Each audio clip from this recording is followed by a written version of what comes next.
어제 하루 코로나19 환자가 23명 추가됐습니다. 국내 감염이 19명으로 상당수를 차지했습니다. 서울 이태원 클럽에서 시작된 감염 사례가 계속 확산하는 상황이어서 방역 당국이 긴장하고 있습니다. 시혜진 가천길병원 감염내과 교수 그리고 양지열 변호사와 함께 자세한 이야기 나눠보겠습니다. 어서 오십시오. 네, 안녕하세요. 안녕하세요. 교수님, 오늘 0시 기준 신규 확진자가 23명이고요. 이 가운데 지역 발생이 19명으로 파악이 됐습니다. 현재 상황 어떻게 보고 계십니까? 3월 말부터 해서 이제 지역 네. 감염자가 많이 줄어들었다가 다시 이태원 지역에서의 유행을 기점으로 해서 지역 감염자가 오히려 해외 유입 환자보다 늘어나고 있고 네. 2차 감염, 3차 감염, 4차 감염, 이제 5차 감염까지 얘기가 나오는데 네. 다양하게 확산하고 있어서 숫자가 예전보다 크지는 않지만 여전히 우려가 되는 상황이라고 볼 수 있겠습니다. 지금 대구에서도 한 명이 추가가 됐잖아요. 이태원발 그 지역 감염 사례가 계속 좀 늘어나고 있는 상황인데 언제쯤 진정이 될 수 있을까요?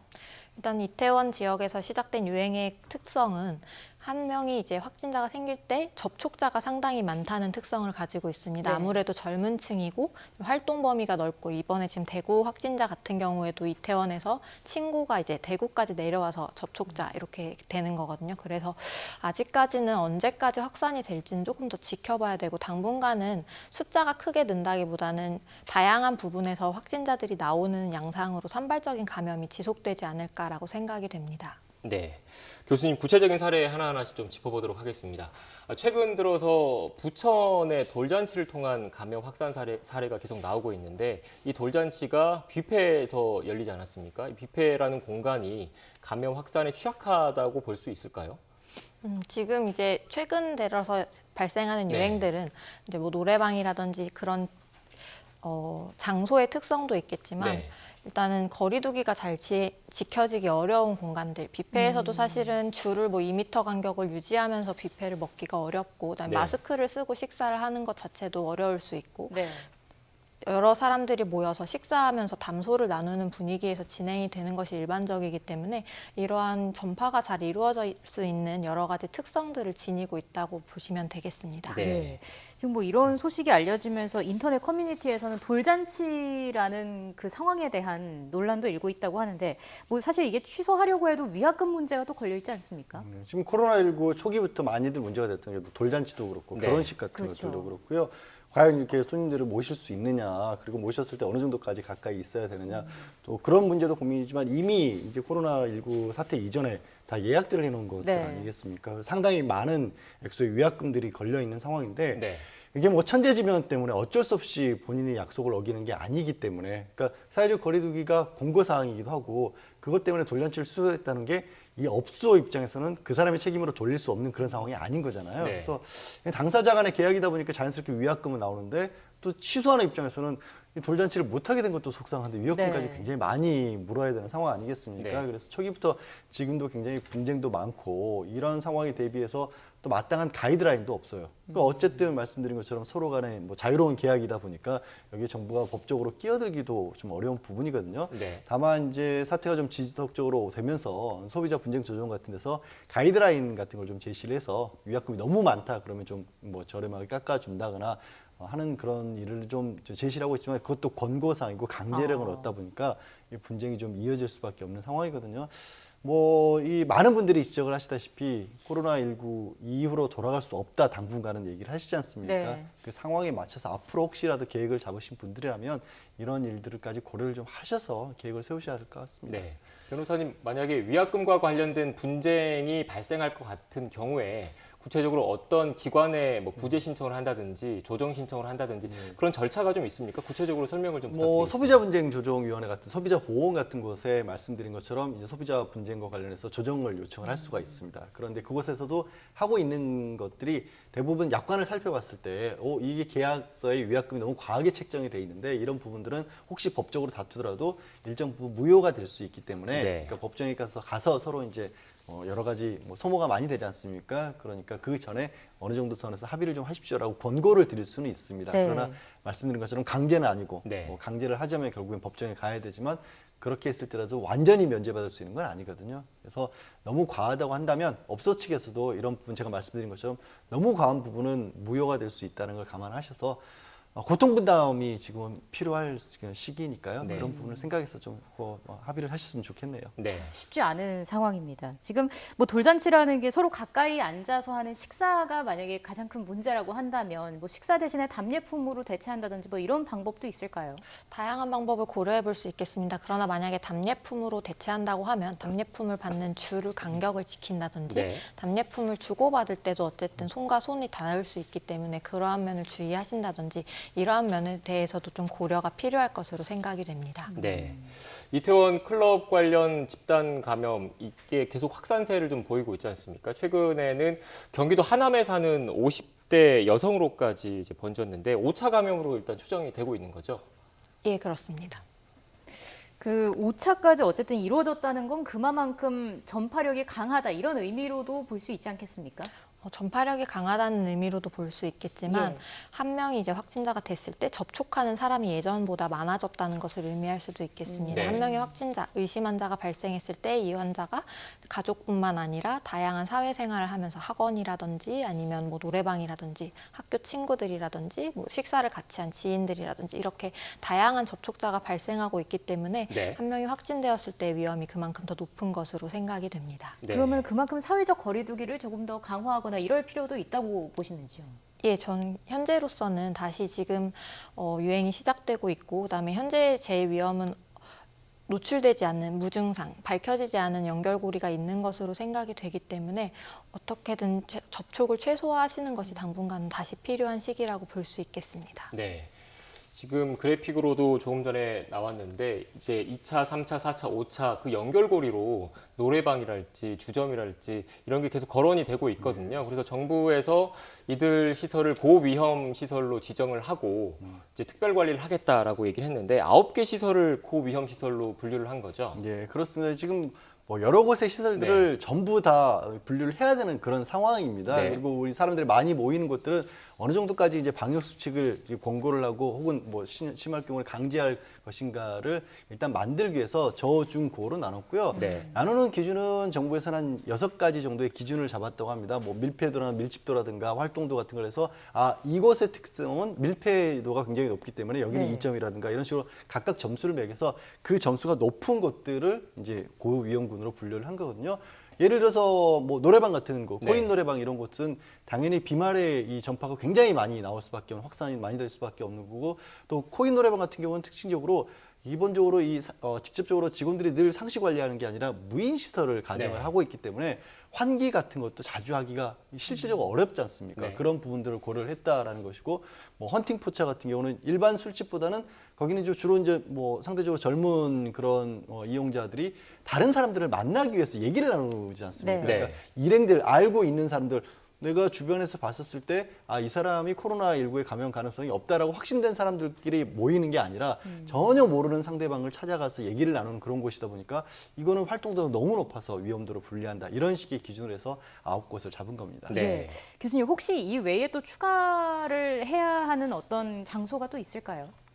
사실 뭐 잠깐 엘리베이터를 같이 탄 사람들도 전파가 있었던 사례까지 보고되는 입장이어서 현재로서는 특정한 시설들을 딱 지정해서 그 시설에 대한 안을 하는 것도 고위험 시설에 대해서는 매우 중요하겠지만 전반적으로 시설 전체에 대해서 적용할 수 있는 어떠한 대책, 예를 들면 뭐 좌석이 있는 시설들은 좌석의 간격이라든지 줄을 서야 하는 시설들은 줄 서는 간격이라든지 번갈아 가면서 이용할 수 있는 시설 같은 거에는 번갈아 가면서 이용하는 사이의 간격이라든지 그 사이에 뭐 개인 위생은 어떻게 할 것이고 그곳의 소독이나 환기 등은 어떻게 할 것인지 이에 대해서 전반적으로 조금 같이 점검해 보는 시기가 필요하지 않을까 생각이 됩니다. 네.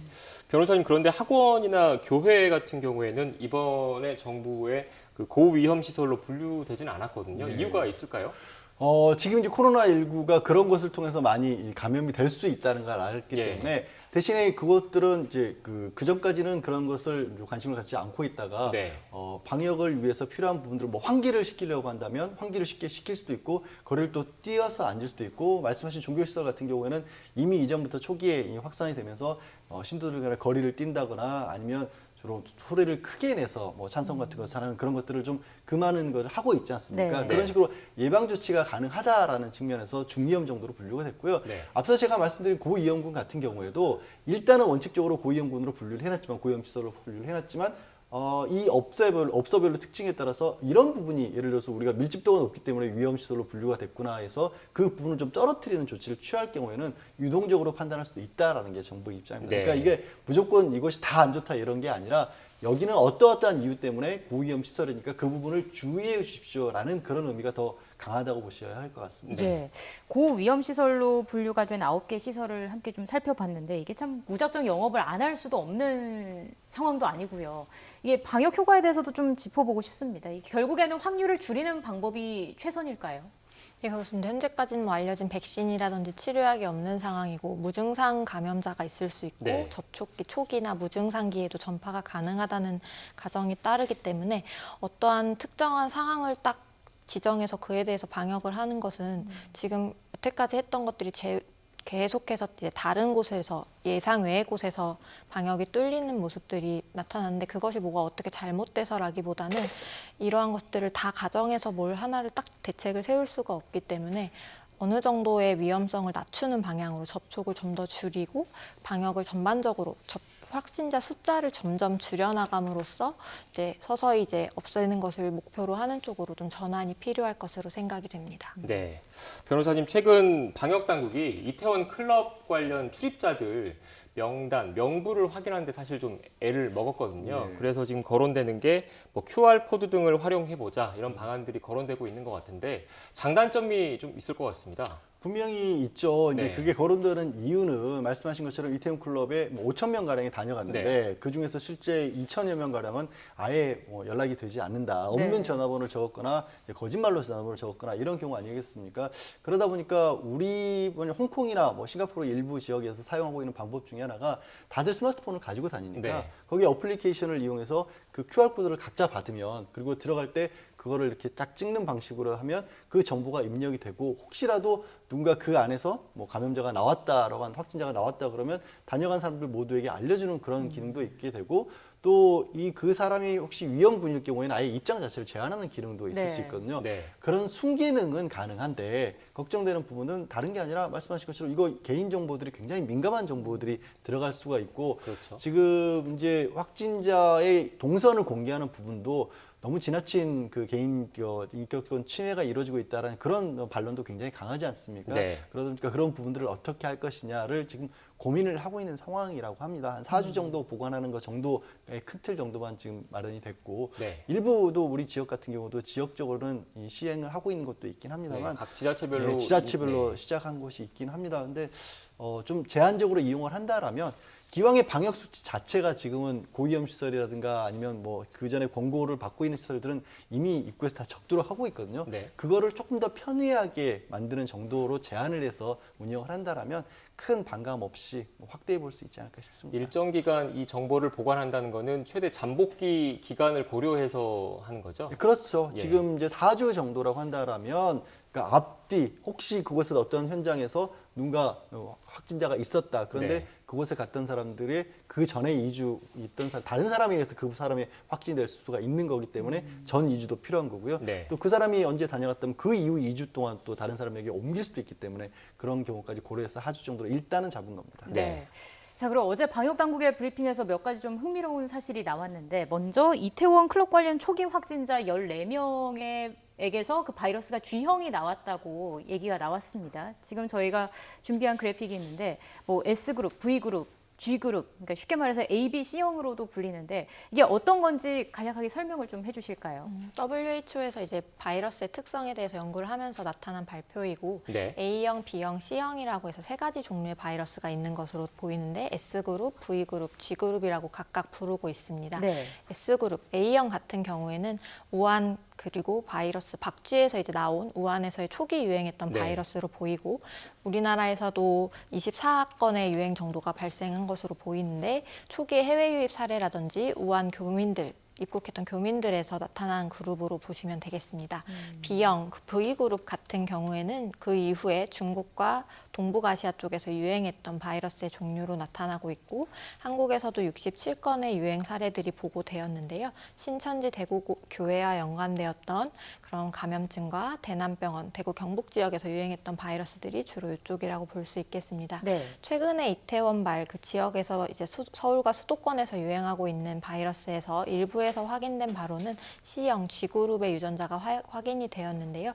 이는 주로 여태까지 유럽이나 미국에서 유행했던 바이러스이고 여태까지는 해외 입국자들에서 주로 나타났다면 이번에 이제 이태원 클럽 관련해서도 이러한 유전자들이 보고됐다라고 알려져 있고 이게 전체가 다 이 유전자인지는 조금 더 연구가 필요할 것으로 생각이 됩니다. 네, 이태원 클럽발 집단 감염에 대한 역학조사는 계속 진행되고 있고 감염 경로 구체적인 내용을 좀 파악을 해봐야 되겠지만 앞서 그래픽을 본 것처럼 C형에서 그 C형이 나왔다는 거는 해외 입국자를 통한 초기 감염 사례, 그러니까 감염의 가능성을 배제할 수 없다 이렇게 봐도 될까요?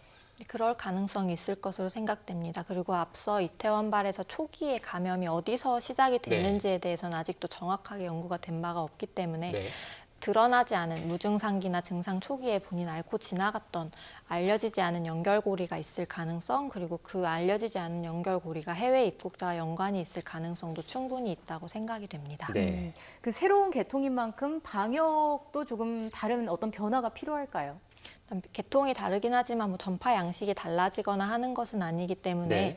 방역 대책 자체에 큰 변화는 없을 것으로 생각됩니다. 그러나 앞서 잠깐 말씀드렸듯이 알려지지 않은 연결고리가 충분히 존재하고 있다는 것을 다시 한번 증명한 거기 때문에 네. 위험을 현재 나타난 숫자에 너무 의존하지 않고 좀 더 위험하다고 판단하면서 방역을 대책을 세우고 그다음에 시민분들도 방역에 임하시는 것이 좋을 것으로 생각이 됩니다. 네. 앞선 그래픽 다시 한번 보여주시겠습니까? 네. 네, 보시는 것처럼 A형, B형, C형 이렇게 바이러스의 변이가 지금 계속 생기고 있는 거지 않습니까? 근데 바이러스 변이가 이렇게 계속 된다면 지금 가장 관심 있고 가장 중요한 게 백신과 치료제를 개발하는 문제인데 이렇게 바이러스가 계속 변형되는 상태에서 바이러스 백신, 치료제 개발이 더뎌지는 거 아니냐 이런 우려도 나오고 있거든요. 어떻습니까?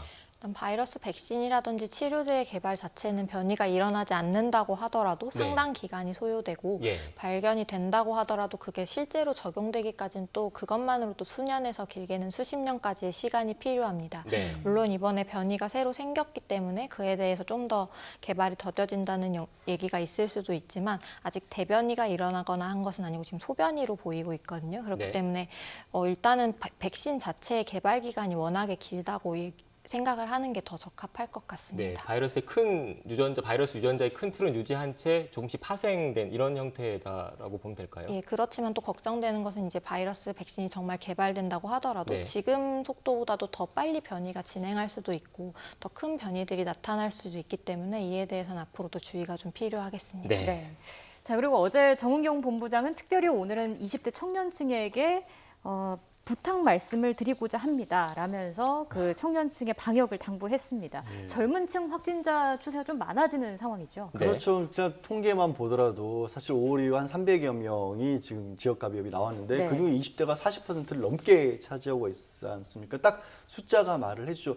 이거를 비교를 해보면요. 4월 총선이 있었을 때 얼마나 방역당국이 긴장을 했어요. 예. 사실 19세 이상 유권자들의 60% 절반 넘는 사람들이 이 밖에 나와서 그렇게 약간 밀집한 어떻게 보면은 활동을 했는데도 불구하고 코로나19 그렇게 확산되지 않았습니다. 잘 막았다고 했는데 오히려 뭐 클럽이라든가 이런 곳들에서 이 확산이 되고 있다 보니까 젊은 층에게 특별하게 좀 부탁을 하는 그런 상황이고요. 네. 뭐 여기도 이제 교수님도 계시지만 전문가분들도 그런 지적들은 설명을 하시잖아요. 20대 같은 경우에는 조금 이제 감염이 되더라도 뭐 통증이나 이런 부분이 좀 덜 하고 빨리 낫는다 이런 것 때문일 수도 있고 20대라는 특성 자체가 어떻게 보면은 그 활동성이 굉장히 높은 그런 연령대지 않습니까? 그래서 이제 홍대도 그렇고 뭐 이태원도 그렇고 많은 곳에 이제 젊은 층이 모일 수밖에 없는 그런 상황이긴 합니다. 네. 그런데 잘 알려진 바와 같이 그렇게 클럽에서 이 처음 확산이 시작이 되면 결국에는 가정에 고위험군으로 분류되는 부모님이라든가 뭐 할아버지 할머니들께도 옮기고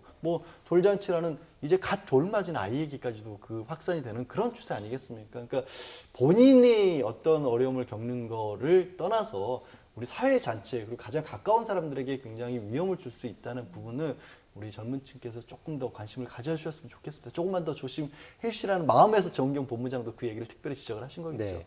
특히 고3 같은 경우에 등교 수업이 이미 재개가 됐습니다. 근데 일선 현장에서는 사회적 거리두기, 학교 내에서 거리두기가 잘 지켜지지 않고 있다 이런 목소리도 나온다면서요.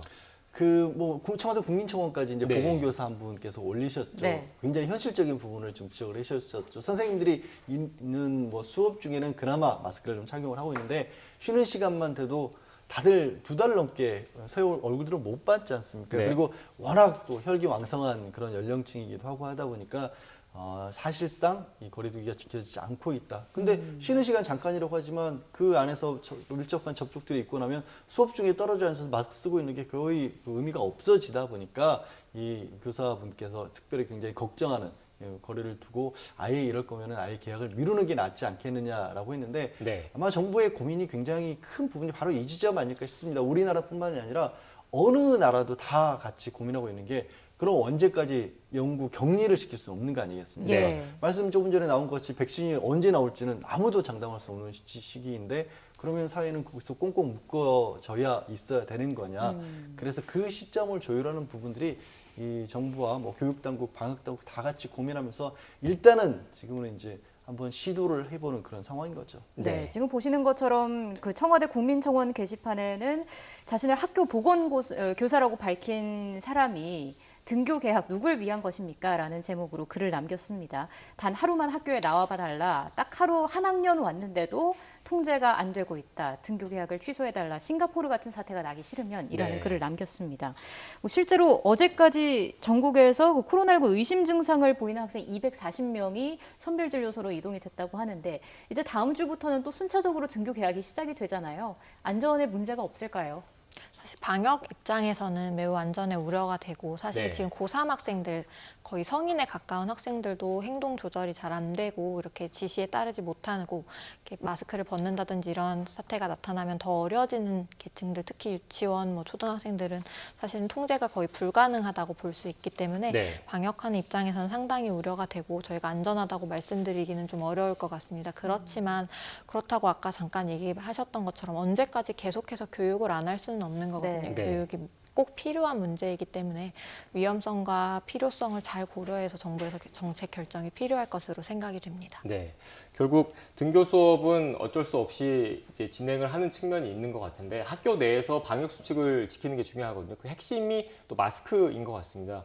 근데 날씨가 점점 더워지니까 마스크를 계속 쓰고 있기가 좀 쉽지 않거든요. 그래서 호흡곤란이라든지 이런 걸 호소하는 학생들 이런 사례도 좀 나오고 있죠. 있을 수밖에 없는 예. 상황이죠. 그리고 이 마스크 자체도 우리 이제 이 코로나19에서 마스크를 쓰기 시작할 때부터 나왔던 여러 네. 가지 논란들이 KF94까지 필요한 거냐, 80이면 되는 것이냐, 나중에는 이제 덴탈 마스크나 면 마스크 정도까지도 충분히 방역에 효과가 있다. 네. 그게 결국에 자기를 보호하는 정도까지 이 마스크를 착용을 해야 하는 거냐, 아니면 비말을 확산의 방지를 위해서 남들과 함께 같이 있는 공간을 지키는 정도의 수준에서 멈출 것이냐, 이런 부분인데 일률적으로 딱 정해지기가 참 정부도 어렵고 방역당국도 어렵기 때문에 네. 이런 논란이 계속 나오는데 예를 들어서 KF94 같은 경우면 사실 저도 하루 종일 쓰고 있으라면 쓰고 있을 자신이 없을 것 힘들죠. 같습니다. 네. 그러니까 호흡 자체가 분명히 곤란을 겪는 그런 상황이니까 그렇다라고 한다면 마스크를 교실 안에 수업하면서 같이 모여있는 기간에 쓰더라도 그러면 더위를 막기 위해서는 에어컨을 틀되 창문을 열어놔서 환기를 시키면서 튼다든가 아니면 수업 시간 자체를 좀 줄이고 더 떨어지지 않는다든가 이런 부분들이 같이 이 현장에서 좀 목소리를 반영해서 나와줘야 우리 학생들이 불가피한 어떤 좀 곤란한 이런 부분들을 어쩔 수 없이 지켜야 하지만 그래도 또 수업을 장기간으로 유지할 수 있는 길이 생기겠죠. 예, 네. 교수님 의학적인 설명도 좀 듣고 싶은데 장시간 마스크를 착용하면 이산화탄소 문제가 생긴다라는 얘기도 있더라고요. 이게 가능한 얘기인가요? 일각에서는 이산화탄소 중독증이 생길 수 있다라는 네. 소문도 돌았었는데요. 중독증까지는 어렵겠지만 일단은 바깥에서의 공기 유입을 막는다는 것은 어느 정도는 안쪽에서 공기가 나가는 것도 조금 막히는 상태이고 네. 본인이 이제 숨을 내쉴 때 이산화탄소가 많이 포함된 산소를 내쉬고 그게 바깥 공기가 섞인 상태에서 다시 들이마시는 상황을 반복하게 되면 이산화탄소의 혈중 농도가 다소 올라갈 수 있는 것은 사실입니다. 네. 그리고 또한 사람들별로 다 폐 기능 자체도 다르고 이산화탄소에 대해서 느끼는 민감한 정도도 다르기 때문에 일상생활에서 크게 문제가 되지 잠시 착용하는 것이 문제가 되지 않더라도 장기간 계속적으로 착용했을 때에는 일부 취약한 층이라든지 민감하신 분들에서는 문제가 될 수 있는 경우들이 있을 것으로 생각이 됩니다. 네. 그래서 덴탈 KF94 마스크 대신에 덴탈 마스크나 수술용 마스크 활용하는 방안도 검토가 되고 있는데 안전한 겁니까? 일단은 비말 전파의 원칙으로 예. 봤을 때는 덴탈 마스크로도 어느 정도는 방역에 효과가 있는 것으로 보이고 사실 KF94 아까 잠깐 변호사님께서 말씀하셨지만 장기간 착용을 한다고 했을 때 앵고라든지 KF94 같은 경우에는 의료진이라고 하더라도 계속해서 올바른 방법으로 착용하고 있기가 상당히 어렵습니다. 네. 그래서 어떠한 면에서는 잠깐 KF94 찾다가 답답해서 벗었다가 내렸다가 하는 과정에서 더 오염이 되거나 제대로 착용하지 못하는 것보다는 덴탈 마스크라도 올바른 방법으로 장시간 착용하고 생활을 할 수 있다면 그게 더 유리한 방안도 있을 수 있겠습니다. 네. 자, 이어서 신천지 얘기도 좀 해보겠습니다. 검찰이 그 전국 신천지 예수교 시설에 대해서 전방위 압수수색을 벌였는데 지금까지는 조금 신중한 입장을 보였는데 광범위한 압수수색에 들어간 이유는 뭐라고 볼 수 있을까요? 글쎄요, 그 부분은 일단 혐의는 지금 알고 있다시피 감염병 예방에 관련해서 방역 활동을 방해했다는 혐의가 하나가 있고, 네. 또 이제 그 종교 단체로서 신고를 하고 신도들로부터 받은 돈들을 횡령했다라는 그런 혐의 두 가지 정도를 고발을 해서 거기에 이제 압수수색을 나섰는데, 뭐 어제 총회 본부라든가 뭐 시설들 15시간 굉장히 그 강한 압수수색을 한 것은 맞아 보입니다. 네. 근데 조금 고개가 갸우뚱그려지는 부분은 뭐냐면 이게 고발을 조치를 뭐 취하고 또 정부 당국에서 압수수색이 필요하다고 뭐 지방자치단체장들도 목소리를 모았던 이유는 한참 신천지를 중심으로 해서 굉장히 급속도로 많은 사람들에게 확산이 되고 있을 무렵에 신천지계 측에서 명단을 정확하게 제공하지 않는다는 논란이 좀 있었지 않습니까? 네. 그리고 이게 속도가 굉장히 빠르기 때문에 감염을 확산되는 걸 막기 위해서는 그렇다면 최대한 정확하게 가장 많은 사람들을 정확하게 찾아내서 그 사람들에 대한 검사를 하는 게 필요한 시점이었거든요. 네. 그래서 이제 고발을 했고 말씀드린 것처럼 정부라든가 뭐 지자체에서도 압수수색을 해달라는 요청을 검찰 측에 했었는데 지금은 신천지와 관련된 지금 감염병 코로나19의 확산은 더 이상 나오지 않고 있는 상황이지 않습니까? 물론 그렇죠. 이게 뭐 아예 없어졌다 그런 말씀은 아닙니다만 신천지가 중심이 돼서 지금 문제가 있는 상황은 아닌 거예요. 네. 어찌 보면 이제 불 다 꺼진 뒤에 출동한 그런 상황이 돼서 물론 이와 관련해서 혹시라도 신천지 측에서 법적인 책임을 져야 될 부분이 있다라면 그거를 이제 명확하게 밝히는 것도 필요한 일이긴 하지만 애초에 신천지에 대한 압수수색이 필요하다는 사회적인 목소리가 있었을 때의 상황과는 전혀 다른 상황이기 때문에 지금의 압수수색이 얼마만큼이나 큰 의미를 둘지는 네. 잘 모르겠습니다. 예. 지금 압수수색을 하고 검찰이 본격적인 수사를 진행을 해서 검찰 단계에서 방역 활동을 방해한 혐의가 어느 정도 입증이 된다면 이제 정부가 그 신천지를 통해서 구상권 청구할 가능성도 있습니까? 어떻습니까? 뭐 그럴 가능성은 네. 염두에 둘 수가 있겠죠. 뭐 초기에야 어찌 보면은 뭐 신천지 신도분들이라서 이 코로나19에 걸리고 싶어서 걸린 그런 상황은 아니었으니까. 다만 네. 문제는 그렇게 했을 때 나중에 신천지 중심으로 많은 코로나19 확진자들이 있다는 사실이 드러났고 그 이후 방역 당국에서 이 협조를 요청했을 때도 혹시라도 거짓된 자료를 제출을 했고 그것 때문에 이 방역에 어려움을 겪어서 더 어찌 보면 예방할 수 있었던 환자들까지 확산이 됐다면 그 확산된 부분 때문에 생긴 정부의 손해 그 부분에 대해서 구상권을 청구한다는 건데 제가 말씀드린 것을 들으면서도 약간 좀 복잡하다는 느낌을 받으셨을 네. 거예요. 네. 그러니까 이 인과관계 같은 걸 밝히기가 그렇게 쉬운 문제만은 그렇죠. 아니거든요. 네. 그래서 저도 말씀드린 것처럼 초기에 오히려 명단 확보를 위한 압수수색이 더 필요하지 않았을까라는 말씀을 드린 겁니다. 네, 알겠습니다. 지금까지 시혜진 가천길병원 감염내과 교수 그리고 양지열 변호사와 함께 이야기 나눠봤습니다. 오늘 말씀 고맙습니다. 고맙습니다.